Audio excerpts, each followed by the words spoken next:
Hello बच्चों, चलिए प्रश्न देखते हैं। प्रश्न है, लिंग सहलंग लक्षण किसे कहते हैं?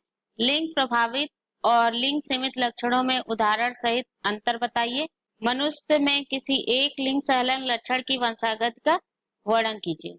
मुख्य मुख्य अवधारणा मुख्य अवधारणा लिंग सहलग्न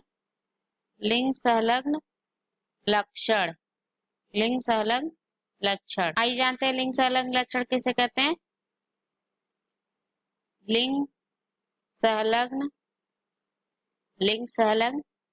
लक्षण। जो लिंग गुणसूत्र होता है, लिंग गुणसूत्र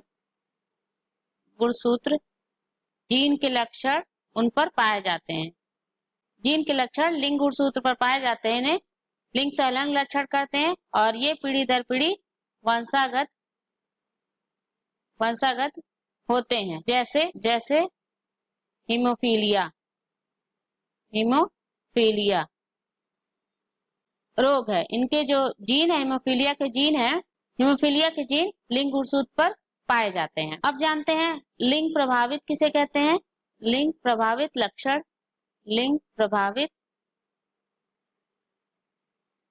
लक्षण किसे कहते हैं। लिंग प्रभावित लक्षण, ये लक्षण दैहिक गुणसूत्रों पर पाए जाते हैं। दैहिक गुणसूत्र पर पाए जाते हैं, यानी जो 22 जोड़ा गुणसूत्र होता है उन पर पाया जाता है। लक्षण नर व मादा में समान होते हैं। आनुवांशिक रूप से समान होते हैं। इसका जीन प्रारूप समान होता है और नर व मादा में असमान होता है। प्रभाव के तौर पे इसका प्रभाव नर गुणसूत्र पर होता है और इसका लक्षण प्रारूप के तौर पे ये असमान होता है।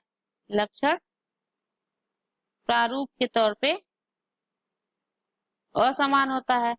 अब जानते हैं लिंग सीमित लक्षण किसे कहते हैं। इनके लक्षण समजात गुणसूत्र पर पाए जाते हैं। जो समजात गुणसूत्र होते हैं, गुणसूत्र उन पर पाए जाते हैं। जैसे स्त्री का गुणसूत्र XX होता है, उन पर जो है इनके लक्षण पाए जाते हैं। उदाहरण देखें, जैसे मादा में दुग्ध का श्रवण मादा में होता है, तो लिंग सीमित लक्षण है। और लिंग प्रभावित लक्षण जैसे पुरुषों में गंजापन, ये देखने को मिलता है। लिंग सीमित में मादा में दुग्ध श्रवण होता है, ये लिंग सीमित लक्षण है। ये दोनों में अंतर हो गया। अब ये जानते हैं मनुष्य में लिंग सहलग्न लक्षण की वंशागत कैसे होता है। तो हीमोफीलिया जो है, हीमोफीलिया के जीन जो है लिंग गुणसूत्र पर पाए जाते हैं। जो X गुणसूत्र होता है उन पर पाए जाते हैं। अब आइए देखते हैं कैसे वंशागत होता है।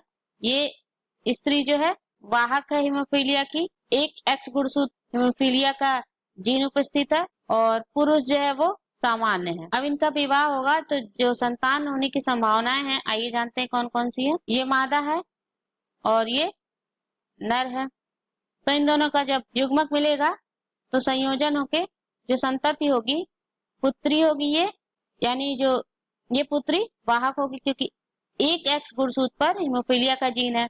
और ये पुत्र वाहक होगा क्योंकि हीमोफीलिया का जीन जो है X गुणसूत्र पर पाया जाता है। रोगी होगा और ये पुत्री जो है सामान्य होगी और ये पुत्र सामान्य होगा। इस तरीके से देखें तो ये पुत्री सामान्य होगी,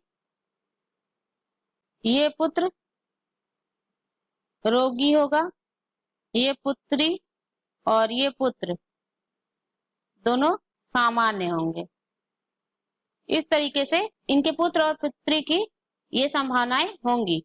एक सामान्य पुत्री, एक पुत्र रोगी, एक लड़की और एक लड़का सामान्य होंगे। अलग लक्षण जो वंशागत इस तरीके से होते हैं।